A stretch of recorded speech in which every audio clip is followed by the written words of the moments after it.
السلام عليكم ورحمة الله وبركاته. بسم الله والحمد لله والصلاة والسلام على رسول الله وعلى آله وأصحابه ومن اهتدى بهداه. وبعد، اللهم لا علم لنا إلا ما علمتنا إنك أنت الحليم الحكيم. O Allah, we do not have knowledge besides that which you have granted us.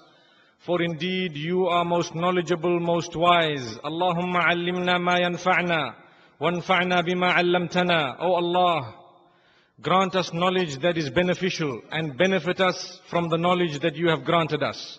اللهم إنا نعوذ بك من علم لا ينفع ومن عين لا تدمع ومن قلب لا يخشع ومن بطن لا يشبع ومن دعاء لا يسمع. O Allah, we seek your protection from knowledge that is of no use. We seek your protection from eyes that will not cry for your sake. We seek your protection from a heart that will not fear you. We seek your protection from a stomach that will never be filled, from a soul that will never be content. And we seek your protection from a dua that is made to you that is not answered.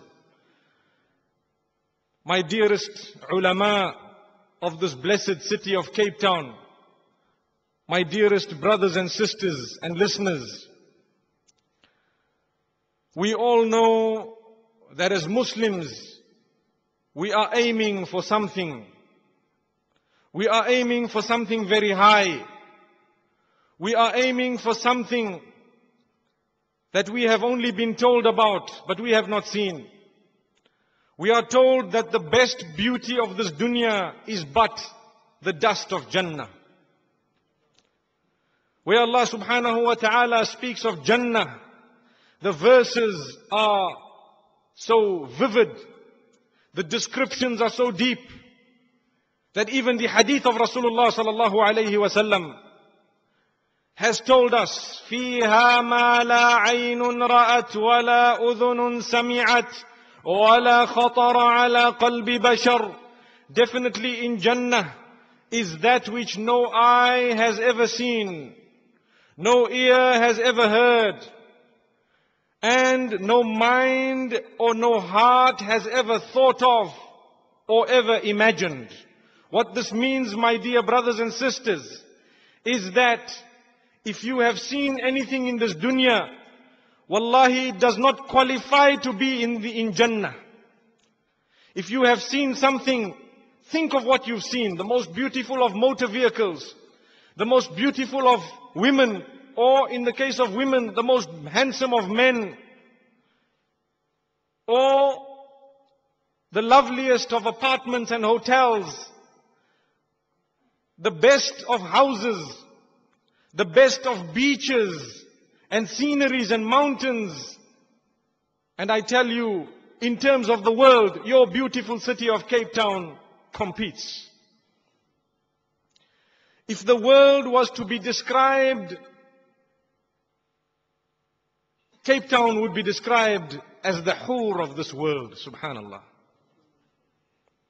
As a city, wallahi, you have been granted a lot.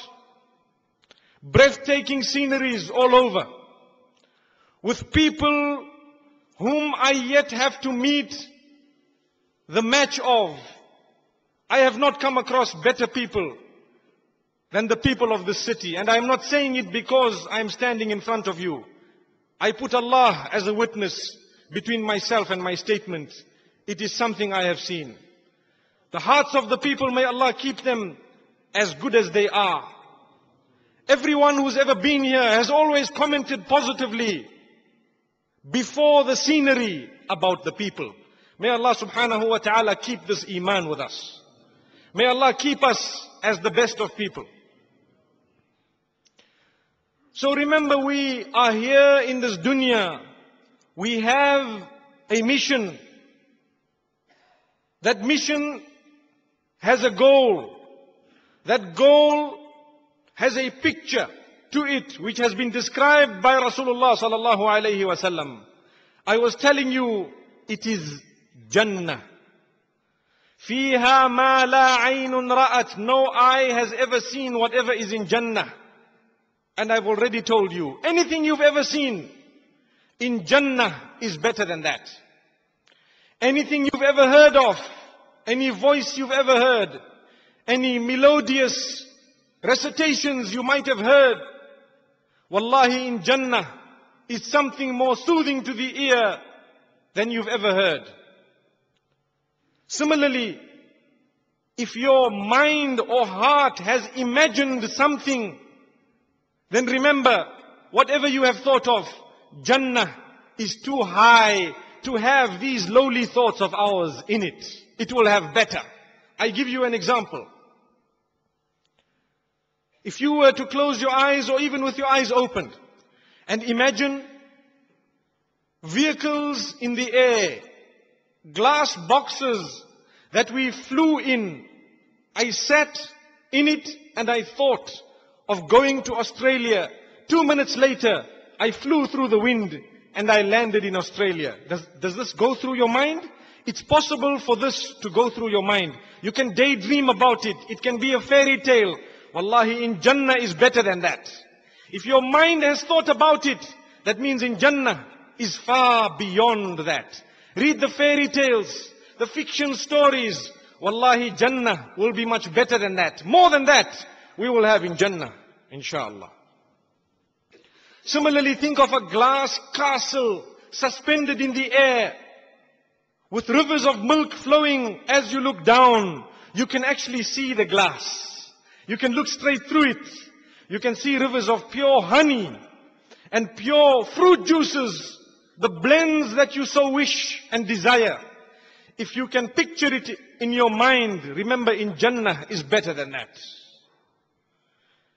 And imagine if you had to look at these rivers in your glass castle, which is suspended in the air, and as you desired for the honey, automatically you could taste it on your tongues. Can you imagine that? We can.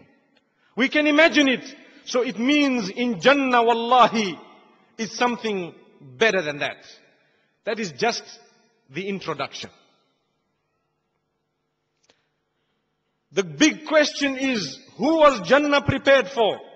Allah subhanahu wa ta'ala has already created Jannah. Who was it made for? I swear a qasam in this house of Allah, the creator of Jannah, the creator of myself and yourself, and the entire universe and whatever exists, that we are so fortunate to be from the ummah of Muhammad sallallahu alayhi wasallam. Jannah was created for us, inshallah. We must understand, we must realize that wallahi, this shahada we have,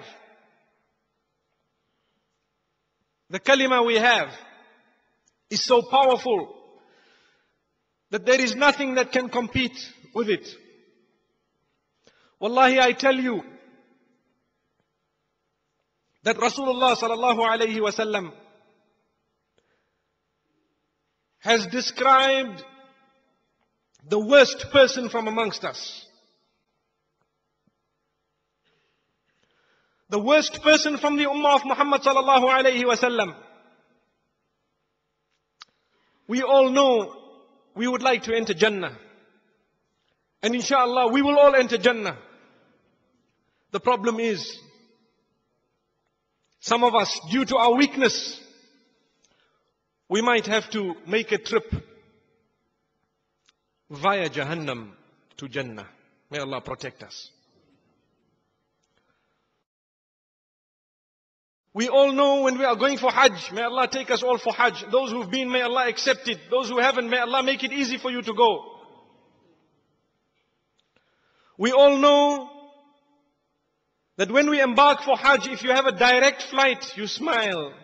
Because you know, I'm going straight there. I'm leaving Cape Town. And I have been chosen to be from amongst those who will fly directly to Madinatul Munawwara. Subhanallah. Isn't it a privilege? Because you don't want to go via Addis Ababa or Nairobi. We all know what it feels like. We've heard. It's difficult. Your bags might get misplaced. You might have a problem. So we will ensure, if we can afford it, we will take the direct flight going straight through to Madinatul Munawwara, the Medina of Muhammad sallallahu alayhi wasallam.